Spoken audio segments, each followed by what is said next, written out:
ఉపాధ్యాయులకి, నా మిత్రులకి నా నమస్కారములు. నా పేరు వాలెంటీనా.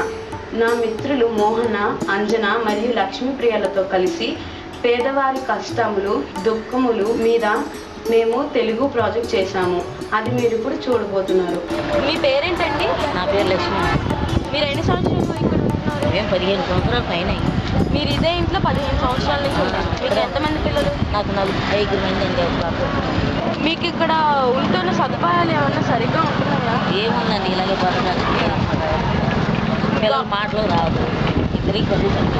మీ పిల్లలకి చక్కని ఆరోగ్యం కోసం గవర్నమెంట్ పెట్టిన పథకాలు ఏమైనా పనికొస్తున్నాయా?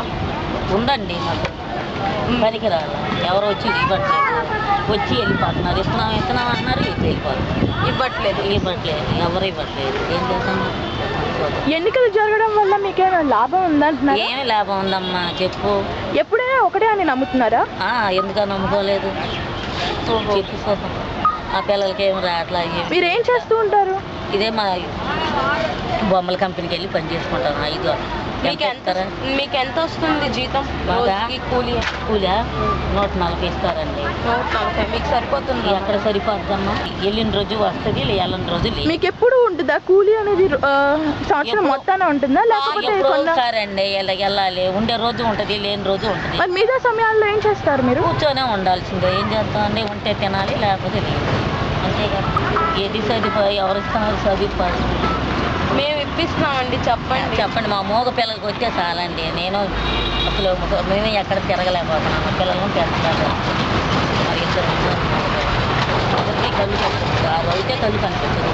అంటే మీరేమంటారంటే అసలు ప్రభుత్వం ఏమీ చేయట్లేదు, ఏం చేస్తున్నాం?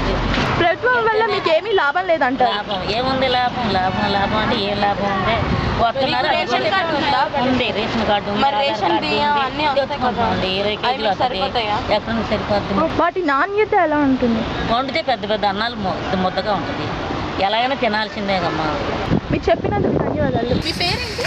నా పేరు లక్ష్మి. ఎన్నాళ్ళ నుంచి ఇక్కడ ఉంటున్నారు? దగ్గర 10 సంవత్సరాల నుంచి ఉంటున్నాను. మీరు ఏం పని చేస్తారు? అంటే ఇక్కడ పక్కన ప్లాస్టిక్ కంపెనీ ఉంటుంది. అక్కడికి వెళ్ళి ప్లాస్టిక్ కంపెనీకి వెళ్ళి ప్లాస్టిక్ అవన్నీ తీసుకొచ్చి బాగా తీసి మళ్ళీ ఏంటంటే కాలు పచ్చలేదు. ఆదాయం ఎంత వస్తుంది మీకు? అంతగా రాదు.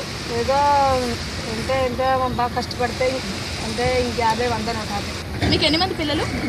2 అబ్బాయిలు. ఏం చదువుతున్నారు?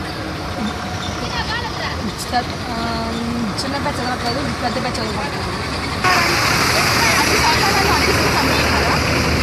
ఏ సహారం లేదు, మాకు ఏ సహారం చేయాలి. మీ నీరు ఎక్కడ దొరుకుతుంది? త్రాగునీరు ఎలా ఉంటుంది? ఈ త్రాగునీరు మొన్నదాకా అసలు ఎవరు ఎత్తుకొచ్చి మా పోయలేదు. సరే అని చెప్పేసి ఏంటంటే ఇక్కడ ఒక ఆయన ఉన్నారు. ఆయన దగ్గరికి వెళ్ళి మొన్న వెళ్ళి చెప్పుకుంటే సరే అని చెప్పేసి అంటే ఇంకా ఆయన మాకు వాళ్ళు పంపించారు. అంటే ఎలాగో కష్టపడుతున్నాం అంటే ఇంకా కష్టపడుతుంటాను. కొంచెం తినడమే ఎట్టడం బతకాలంటే ఏదో తినాలిగా. ప్రభుత్వం నుంచి మీరు ఏ సహకారాలు కోరుకుంటున్నారు? నాకు అది చెప్పాలని తెలియదు. చదువుకుంటున్నారండి, పెద్ద పిల్లడు వెళ్తున్నాడు. మీరు ఇంకా రేషన్ కార్డు కానీ మీకు గవర్నమెంట్ ఇస్తున్న రేషన్ మీద వచ్చేవన్నీ సరిపోతున్నాయా? సరిపోతున్నాయంటే మాకు అందరికి కార్డులు ఉన్నాయి. కానీ ఏంటంటే ఇంకా అది వచ్చే బియ్యం అది ఎందుకు పనికిరాని బియ్యం తినడానికి. మీరు ఏం కొనుక్కుని తింటున్నారు? పట్టేసి ఏంటంటే ఇంకా ఆ బియ్యం సన్న బియ్యం ఆ బియ్యం 2 కలుపుకుని ఏదో రకంగా మరి బతకాలంటే ఏదో ఒకటి నేనుగా. మీరు మరి స్నానాలు ఎక్కడ చేస్తారు? మీరు స్నానాలంటే శనగమాల చిన్నగా అంటే చిన్న. ఏం కోరుకుంటున్నారు? మీకు మాకు చేయాల్సింది అక్కడనండి. ఇక్కడ నుంచి మాకు ఈ పాకలు పీకేసి మా స్వచ్ఛభరమైన చోట్ల మాకు ఇస్తే పిల్లలు బాగుంటారు, ఇటు స్వచ్ఛభరంగా ఉంటాం, మేము బాగుంటాం. ధన్యవాదాలు. మీ పేరేంటి? మీరు ఏం పని చేస్తున్నారు? ఏం పని నేను చేశాను. ఏం చేయటా? మీకు ఆదాయం ఎంత వస్తుంది? ఆదాయం మీ ఆదాయం? ఏం పని చేయలేదండి, నాకు ఆదాయం. మీకు రేషన్ కార్డు అవన్నీ ఉన్నాయా? రేషన్ కార్డు ప్రభుత్వం అన్ని సహకారాలు అందిస్తుందా మీకు? ఆధార్ కార్డు ఎత్తి బట్టే ఇస్తారు. 4 కిలోలు బియ్యం. ప్రభుత్వం నుంచి ఏం ఆశిస్తున్నారు? ఏమో 4 కిలోలు వేస్తున్నారు. ఏమి ఉంటే మీకు బాగుంటుందని మీరు అనుకుంటున్నారో మాకు కొంచెం చెప్పండి. ఏమిటి ఫస్ట్లో అంటే అన్నం కావాలా. మీకు ఎంత పరిస్థితులు? ఒంట్లో బాగలేదు కదా, ఎలాగ ఆరోగ్యం పరిస్థితి. నాకు బతికేది కావాలా, నాకు బతికే కావాలా. బతకడానికి మీకు డబ్బు కావాలంటున్నారు. మీరు ఎన్ని సంవత్సరాల నుంచి ఉంటున్నారు? నేను ఎప్పటి నుంచి ఉంటున్నాము. మీరు ఈ నీరే తాగుతారా? రాంగి తెచ్చిపోతుంది. 4 రోజులు వారంగా రాలేదు.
ఇప్పటి వరకు మనం చూసిన దృశ్యాలు బట్టి పేదవారు పడే కష్టాలు, వారి యొక్క దుర్భర జీవితాన్ని కనుక గమనిస్తే ఇంకా స్వాతంత్ర ఫలితాలు అందరికీ అందుకోలేదనడంలో ఇవి కొన్ని ఉదాహరణలు. పేదల కష్టాలను తెలుసుకోవడంలో మాకు అవకాశం ఇచ్చిన మా తెలుగు ఉపాధ్యాయులు శ్రీ చక్రవర్తి గారికి మాకు కృతజ్ఞతలు.